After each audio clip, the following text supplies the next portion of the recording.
नमस्कार, मैं निकिता आपके साथ। आप देख रहे हैं सत्य हिंदी। एक नजर डालते हैं अब तक की सुर्खियों पर। अमेरिका के राष्ट्रपति डोनाल्ड ट्रंप ने शनिवार को मैक्सिको और यूरोपीय संघ पर अपना टैरिफ बम फोड़ दिया है। ट्रंप ने मैक्सिको और यूरोपीय संघ के लिए नए टैरिफ को लेकर पत्र जारी किया है।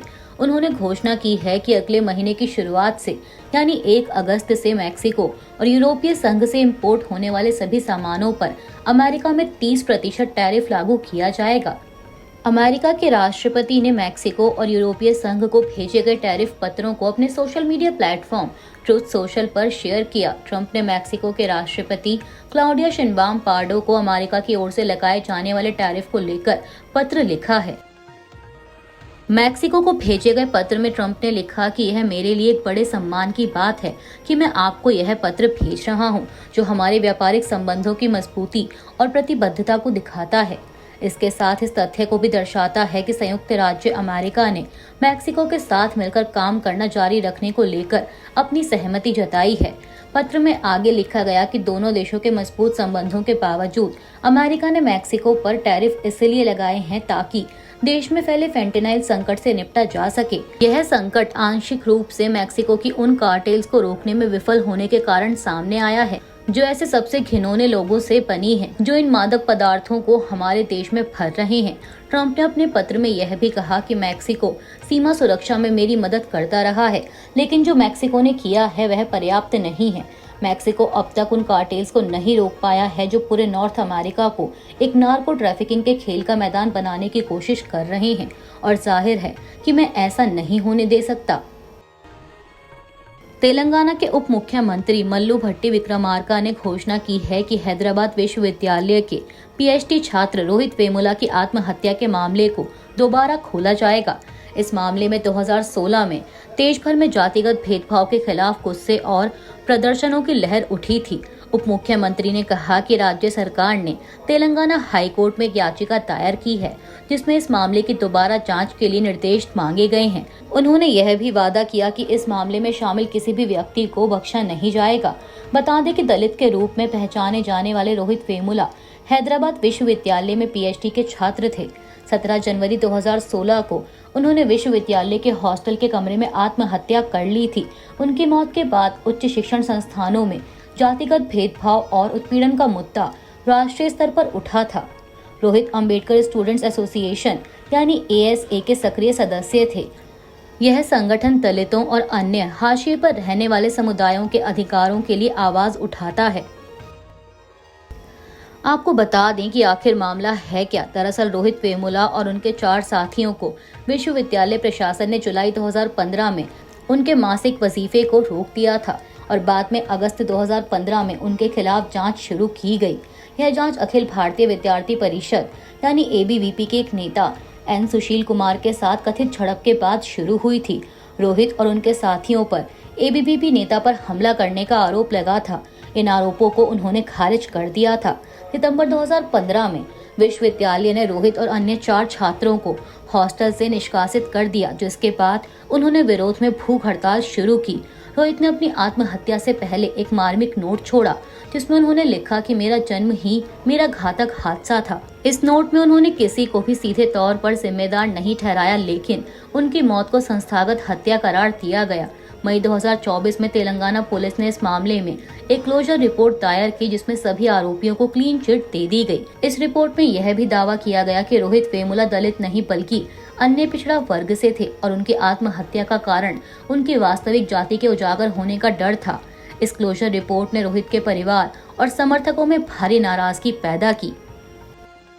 ब्रिटेन ने कहा है कि वो भारत में हुए अहमदाबाद प्लेन क्रैश को लेकर आई प्रारंभिक जांच रिपोर्ट की विस्तार से समीक्षा करेगा। अहमदाबाद में 12 जून को एयर इंडिया का जो विमान दुर्घटनाग्रस्त हुआ था, उस पर 53 ब्रिटिश नागरिक भी सवार थे।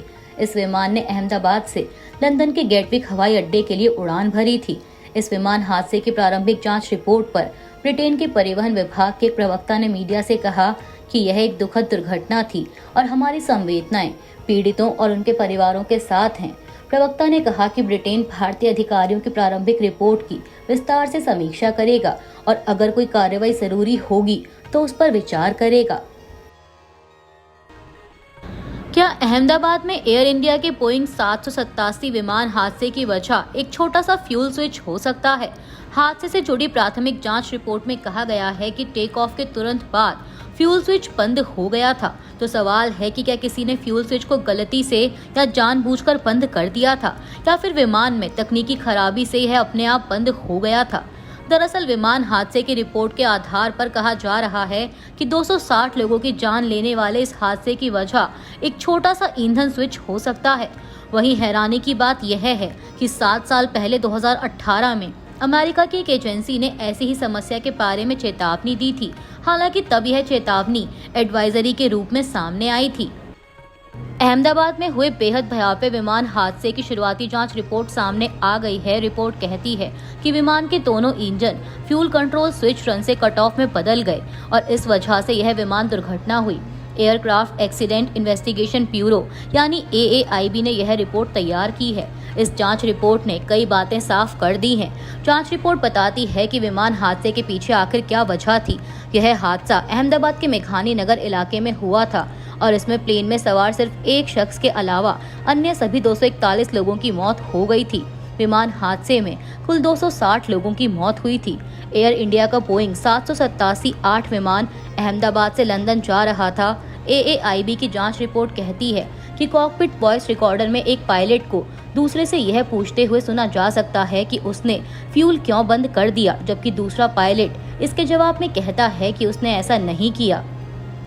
7 साल पहले दिसंबर 2018 में अमेरिका के संघीय उड्डयन प्रशासन यानी FAA ने एक special airworthiness information bulletin SAIB NM 1833 जारी किया था।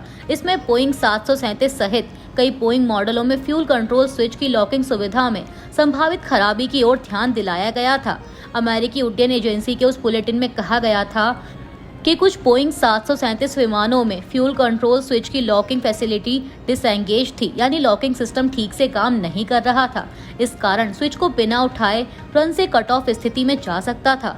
इससे अनजाने में स्विच के हिलकर बंद होने का खतरा था। FAA ने पाया कि कुछ विमानों में यह लॉकिंग सिस्टम ठीक से काम नहीं कर रहा था, जिसके कारण स्विच आसानी से रन से कट ऑफ स्थिति में जा सकता था। अगर ऐसा उड़ान के दौरान होता तो इंजन बंद हो सकता था, जो कि बहुत खतरनाक है। उस बुलेटिन में यह भी जिक्र किया गया कि यह डिजाइन बोइंग 787-8 जैसे अन्य मॉडलों में भी उपयोग किया गया था, जिसमें एयर इंडिया का दुर्घटनाग्रस्त विमान VTAN भी शामिल था। बुलेटिन ने स्विच की जांच और सुधार के लिए सिफारिश की थी, लेकिन इसे अनिवार्य नहीं बनाया गया था क्योंकि इसे असुरक्षित स्थिति नहीं माना गया। इसका नतीजा यह हुआ कि एयर इंडिया सहित कई एयरलाइनों ने इन सिफारिशों को लागू नहीं किया। केंद्रीय नागरिक उड्डयन मंत्री राममोहन नायडू किंजराबू ने लोगों से अपील की है कि अहमदाबाद प्लेन क्रैश की प्रारंभिक जांच रिपोर्ट के आधार पर कोई नतीजा ना निकाला जाए। शनिवार को मीडिया से बात करते हुए उन्होंने कहा कि इस समय हमें किसी भी निष्कर्ष पर नहीं पहुंचना चाहिए, हमें फाइनल रिपोर्ट का इंतजार करना चाहिए। राममोहन नायडू ने कहा कि मैं मानता हूं कि पायलटों और क्रू मेंबर्स के मामले में हमारे पास पूरी दुनिया में सबसे बढ़िया वर्क फोर्स है। पायलट और क्रू मेंबर्स एविएशन इंडस्ट्री के आधार हैं। रिपोर्ट पर उन्होंने कहा कि यह प्रारंभिक रिपोर्ट है, मंत्रालय इसका विश्लेषण कर रहा है। इस पर कुछ कमेंट करना तभी सही होगा जब फाइनल रिपोर्ट आएगी। साथ ही उन्होंने उम्मीद जताई कि फाइनल रिपोर्ट जल्द ही आ जाएगी। चुनावी राज्य बिहार में चुनाव आयोग के वोटर लिस्ट विशेष गहन पुनरीक्षण अभियान पर कांग्रेस सांसद अभिषेक मनु सिंघवी ने एक प्रेस कॉन्फ्रेंस के दौरान कहा कि हमने यह मुद्दा उठाया कि इस अभ्यास का फोकस अपने आप में असंवैधानिक था, क्योंकि यह राष्ट्रीयता निर्धारित करने पर केंद्रित था, जो पूरी तरह से भारत के चुनाव आयोग के अधिकार क्षेत्र से बाहर है। कांग्रेस सांसद ने कहा कि इलेक्शन कमीशन ऑफ इंडिया नागरिकता तय नहीं कर सकता।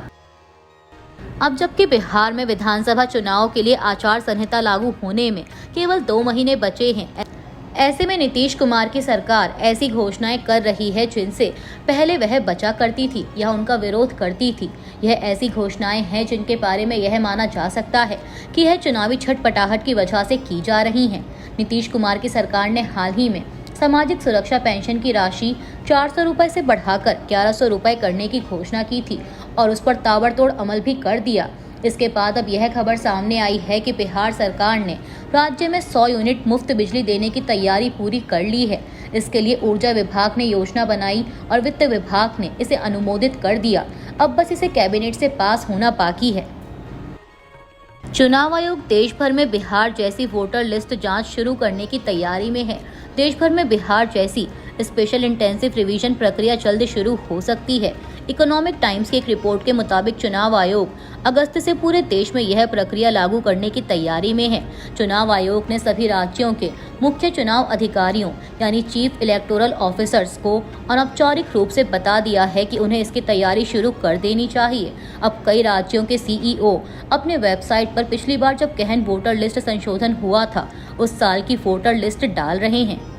अभी के लिए इतना ही। बाकी की देश दुनिया की बड़ी खबरों के लिए बने रहिए सत्य हिंदी के साथ।